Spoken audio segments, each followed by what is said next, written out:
What if Rimuru's Omniversal Journey by JM_1001 on webnovel.com. What if the supreme deity Rimuru visited different universes? Rimuru has become Veldanava's successor, but unlike Veldanava and Rimuru being bored, decides to go on an adventure and interact with other universes, becoming more powerful and having fun as he does so. Prologue. Thousands of years have passed since the Tenma War. Rimuru, along with his subordinates, stopped Feldway's plans, defeated Ivaraj the world-destroying dragon, and, after having a brief talk with Veldanava, ascended to godhood, becoming Veldanava's successor. Shortly after Rimuru's ascension into godhood followed the evolution of those under him, which drastically changed the cardinal world forever. Since then, Rimuru over the years had changed a little. While he still retained that caring side to him, he had also grown a bit mischievous, along with a bit of a sadistic side and a love for battle. Being around demon lords, demons, and monsters alike had definitely rubbed off on him a bit.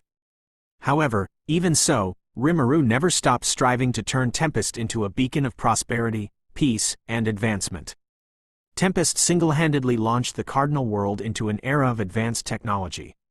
From a fully functional magic train system that ran throughout the world, to magic-powered airplanes, jets, cars, and boats, Tempest was now the most influential country in the cardinal world, and nothing could stand against it. Of course, not everything had been perfect over the years. Although Rimuru, along with his closest subordinates, had become immortal beings, there were also those who weren't immortal and did eventually die of old age. It took a while, but Rimuru eventually got over losing people close to him. However, he always made sure to push the people he cared about to the front of the reincarnation line. Rimuru, 500 years after the Tenma War, decided to follow the other demon lords and had turned Tempest into a democracy. While he was still the king of Tempest, the people would vote on a candidate to become the prime minister only after the candidate got the approval of Rimuru to assume this role. This way, Rimuru could peer into their souls and memories to deem whether this person was actually fit to lead Tempest or if they had ulterior motives. There were a couple of times in the past when Rimuru first introduced this idea that other countries had sent people of their own to try and infiltrate their way into the role so they could eventually take over Tempest. However, their plans never came to pass and always ended in failure. Even when someone did successfully become prime minister, for any major changes or drastic actions, they would have to get Rimuru's okay to proceed. Mostly, the role was basically just to become a figurehead that handled all the grunt work Rimuru didn't want to do, aka paperwork. However, don't think the prime minister was all show and no bite. When someone did become prime minister, Rimuru would give his full backing to that person and assign some of his subordinates to help serve them and protect them until their time as prime minister was finished.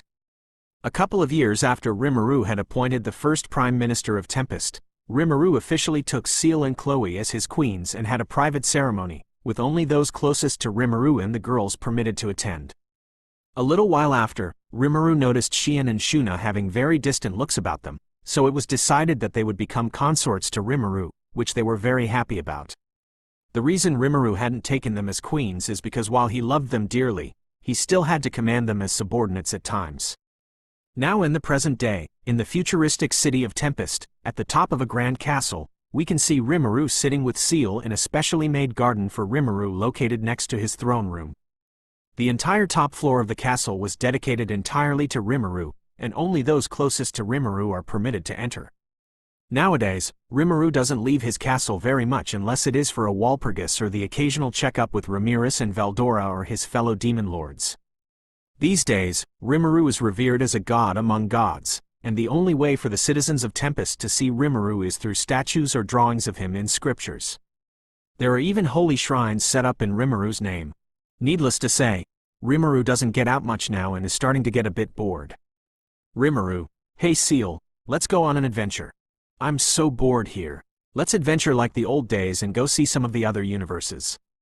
Seal, I don't see why not. Tempest is fully functional now, and it is true we don't do much these days. But I would suggest leaving a parallel existence behind just in case of emergencies. Rimuru, yeah, you're probably right. Rimuru and Seal then both made a parallel existence and began to depart. Seal then merged back into Rimuru, with Rimuru asking, so, where should we go first? Any ideas? Seal, yes, Master. There's one universe in particular I think you'll like. Rimuru? Oh, and where would that be? Seal. It is known as the DC universe.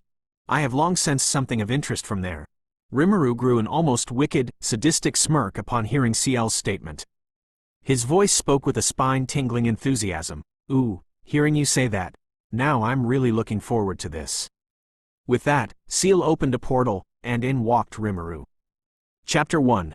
DC Universe. Currently in the DC Universe, on the planet Earth, we can see the Justice League out in full force, engaging in the battle of their lives against Darkseid and his vast army.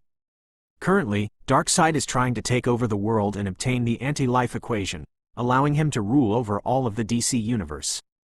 It's taking everything the Justice League have just to hold back against the onslaught of the many parademons flooding through the many different boom tubes. Batman was currently fighting an onslaught of parademons, skillfully dodging and taking out opponents. Not having a moment's break, he began talking to the other Justice League members through their earpieces. Cyborg, any way we can reverse these portals and send all these creatures back to where they come from? Cyborg, it's possible, but I'm gonna need all 3 mother boxes to achieve that, which at the moment we don't have. Wonder Woman, we have 2. Where's the last one? Cyborg was currently connected to the mother boxes downloading information while Wonder Woman kept guard over him. Suddenly, however, Superman came crashing into the ground just next to the pair as they were speaking, followed by Martian Manhunter and Green Lantern. As Superman pulled himself out from the rubble, he began stating like it was almost a joke, "Well, about that last box, you're not gonna like where it's at." Following Superman's gaze, both Diana and Cyborg turned to see Darkseid menacingly hovering above the ground as he approached, and strapped to his waist, the last mother box. Suddenly showing up next to the group, the Flash. "Oh, come on." "Really? Cyborg. We need that box. It's the only way I can reverse these boom tubes and send all these creatures back to their world." Batman. "Alright, here's what we're going to do." Batman then opened a comm link to all Justice League members and issued the plan. This is Batman calling all Justice League members. Here's the plan. Myself, Diana, Superman, Green Lantern, Martian Manhunter, and the Flash are gonna get that last mother box off Darkseid. Meanwhile, everyone else is to move to protect Cyborg and the other 2 mother boxes and lock down this area. All the Justice League members agreed, and so commenced their plan. While the original 6 Leaguers were engaged in a fight with Darkseid, the rest of the Justice League were fighting their hardest to keep the parademons away from Cyborg and the mother boxes. Everything was going smoothly so far, but, unfortunately, the team currently engaging Darkseid was having a difficult time getting the last mother box. Every time 1 or 2 of them attacked, another would try and sneakily grab the mother box while Darkseid's attention was drawn. This tactic nearly worked a couple of times, with the Flash getting so close as to get fingertips on the mother box. But still it was to no avail, and worse, the ones that would attack would always end up getting hit back twice as hard. As the battles continued to intensify, suddenly a small distortion of space started to form. At first, what started merely as just a few flickers of electricity that no one noticed had pretty quickly formed into what looked like a mini black hole. The sight of the black hole froze the battlefield as everyone turned to observe this strange phenomenon, with the Justice League members all asking similar questions. Wonder Woman, "Great Hera, what is that?" Superman, "No idea, but it's probably Darkseid's doing, whatever it is." Batman, "I'm not so sure about that." Superman, along with the other original members of the Justice League, turned to Batman before Superman asked, "What makes you say that?" Batman, with his attention still fixated on the black hole, casually remarked, "Just look at him. He's just as oblivious as us." Everyone turned their attention quickly to Darkseid, who was also staring inquisitively at the sudden appearance of the black hole. Cyborg then announced in everyone's earpieces, "Batman's right. This isn't Darkseid's doing. Whatever that is, it isn't working on the same frequency as the boom tubes. This is something else." Suddenly, fluctuations of black lightning began to radiate violently from the black hole, covering the entire city, when suddenly, the black hole went completely silent and slowly but surely outstepped a certain long blue-haired individual. Everyone upon seeing the blue-haired beauty thought a goddess had descended, which they were half right about. The portal behind the goddess dissipated as if it was never there, leaving her just standing, floating in the air where the portal once was. Everyone froze, no one daring to make a sound, as everyone waited in anticipation to see what actions this individual would take. The figure didn't move and just stood still, with their golden eyes shining brightly as they calmly observed the current state of things, taking a quick passing glance at everyone, peering into their souls as they did so. Everyone there, even the parademons, felt something utterly spine-tingling when the gaze fell upon them. However, as the golden eyes finally fell upon Darkseid, a small smirk formed upon their lips. The individual then slowly landed on top of a building directly under her and oddly began doing stretches, while stating out loud and surprising everyone, "Ah, traveling across universes sure does a number on the body." Then suddenly, in the next instant, she moved so fast it appeared as if she had disappeared from everyone's view, only to suddenly reappear again in front of Darkseid's face, before stating in a devilish tone, "Wanna help me with some post-travel calisthenics, big guy?" Before Darkseid could even answer, the figure landed a devastating right hook to Darkseid's face, sending him flying thousands of meters backwards before crashing into a building. All of the Justice League members were in disbelief by the sight they had just witnessed, especially Superman and the Flash. This individual just moved so fast that not even the two fastest members of the Justice League could perceive their movement, as if she had just instantly moved to that location. The figure then disappeared from sight again, only to reappear this time standing in front of Darkseid. Only to then mockingly state, "Come on, buddy. You're gonna have to do better than this if you're gonna entertain me." Darkseid, now feeling enraged by this person's mocking tone and actions, erupted in fury as he fired his Omega beams at full power.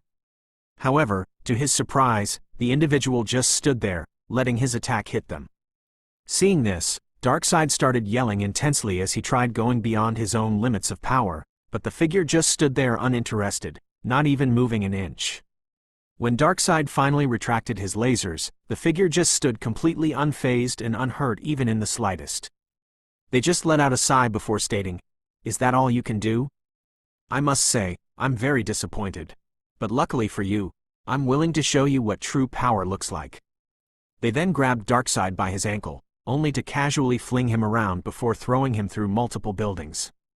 As Darkseid was crashing through building after building, Rimuru suddenly appeared below him, sending a devastating kick to his back, launching him so high in the air he nearly breached Earth's ozone layer. Rimuru then suddenly reappeared again in front of Darkseid's face, grabbing him by the neck and riding him back down to the city. As the two descended, Rimuru was laughing maniacally as they came flying back down like a comet burning up on re-entry, creating a devastating explosion upon impact that decimated a few blocks of the city. The Justice League all stood in a disbelief-filled silence at what they were witnessing.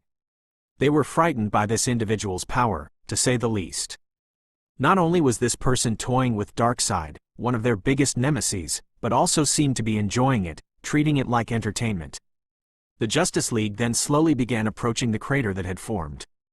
There they saw the individual sitting cross-legged on a somewhat unconscious Darkseid. The group was shocked by the sight but nonetheless began to approach as carefully as possible, unsure of what their next actions would be. As the Justice League approached, the figure, without even turning around or looking at the group, casually stated, "Hey, Cyborg Man. You need this, right?" They then held up the last mother box. The Justice League were all surprised to see the individual with the last mother box in hand, like they knew exactly what they were trying to accomplish. Cyborg tried his best to answer respectfully, "Yes, madam." The figure then tossed the mother box over their shoulder to Cyborg before stating, "Here, take it.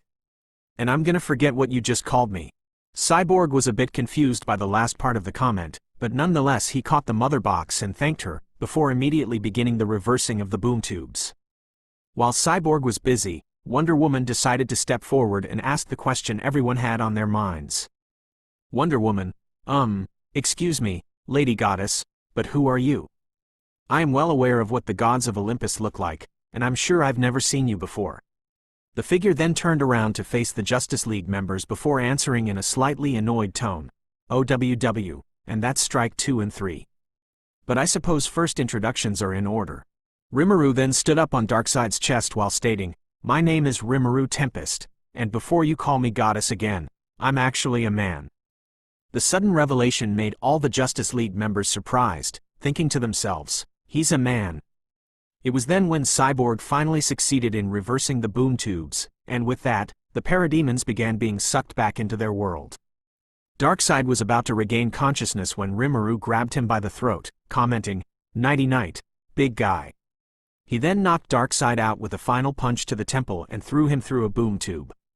Rimuru then turned back to the Justice League as he dusted his hands off, before saying, "I'm gonna pretend you all didn't just think he's a man a moment ago.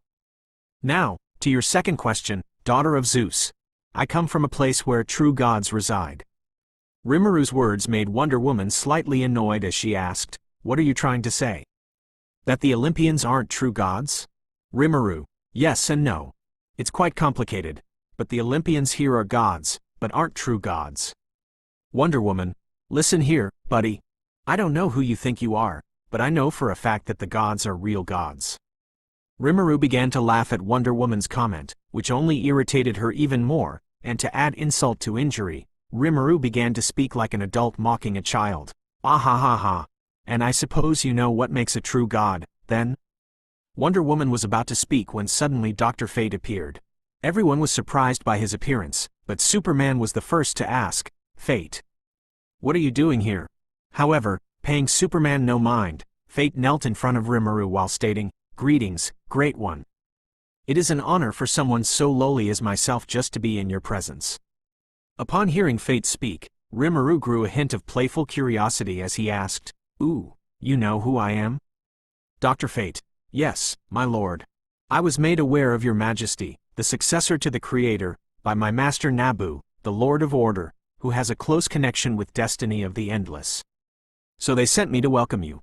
Rimuru, Well, it appears you've been well informed, then." The Justice League couldn't help but listen intently to Dr. Fate and Rimuru's conversation, before Superman stepped forward asking, "Fate, care to explain further who this person is and what is going on?" But before he could answer, Rimuru responded, "We better do this elsewhere. We're starting to draw a crowd." The Justice League all turned to look behind them, only to see the other heroes all gathering, along with civilian onlookers and reporters. Seeing this, the founding members all agreed with Rimuru's observation, and so they departed back to the Justice League HQ, leaving some of the heroes to help with the cleanup.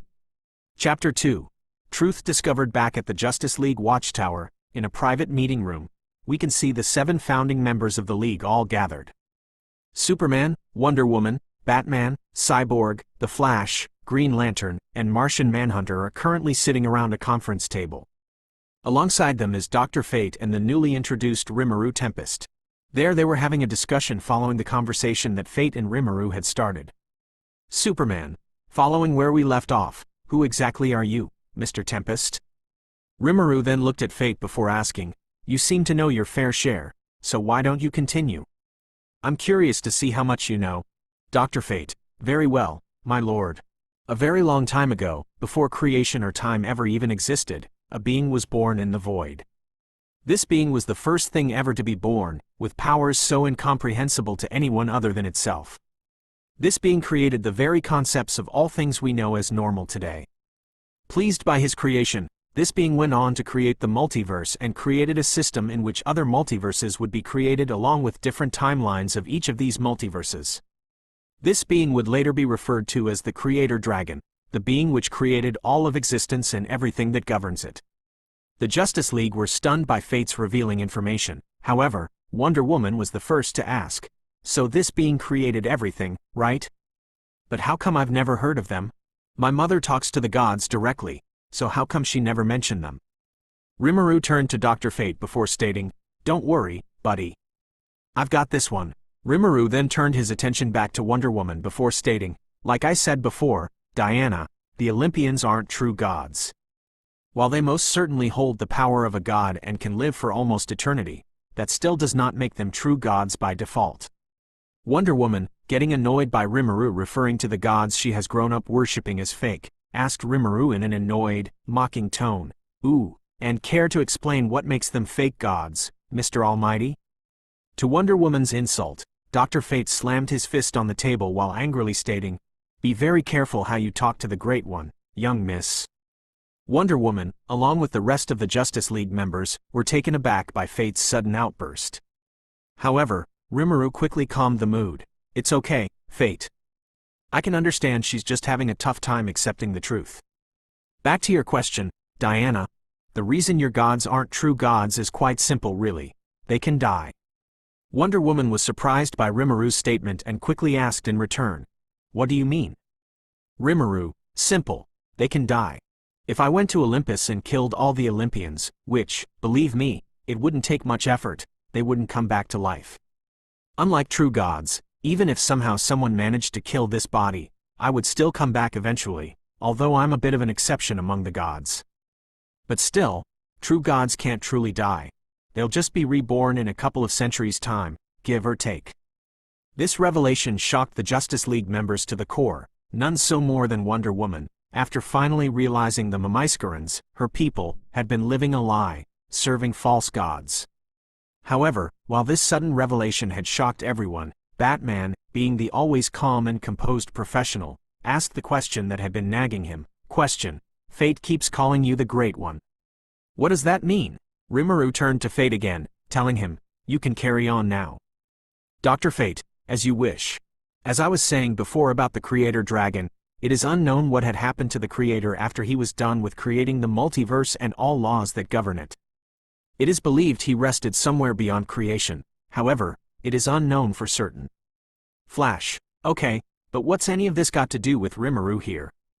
Dr. Fate: "It is unknown to us how, but His Majesty Lord Rimuru has become the successor as creator." The revelation left the Justice members completely speechless, until Rimuru broke the silence with an amused tone. "I gotta say you're pretty well informed. Just to know that much, Mr. Fate, is pretty impressive. I must say it was nice not having to explain everything myself for once." Dr. Fate: "I'm honored by your praise, Great One."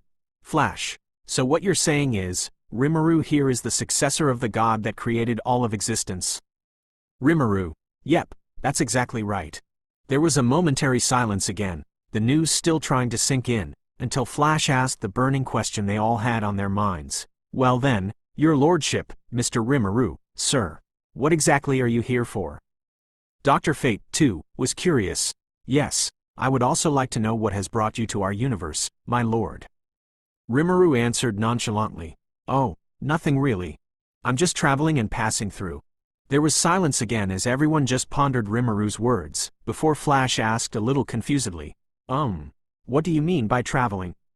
Rimuru: "It's exactly what it sounds like. I'm just traveling." Flash: Okay. But shouldn't you be doing, I don't know, like godly stuff?"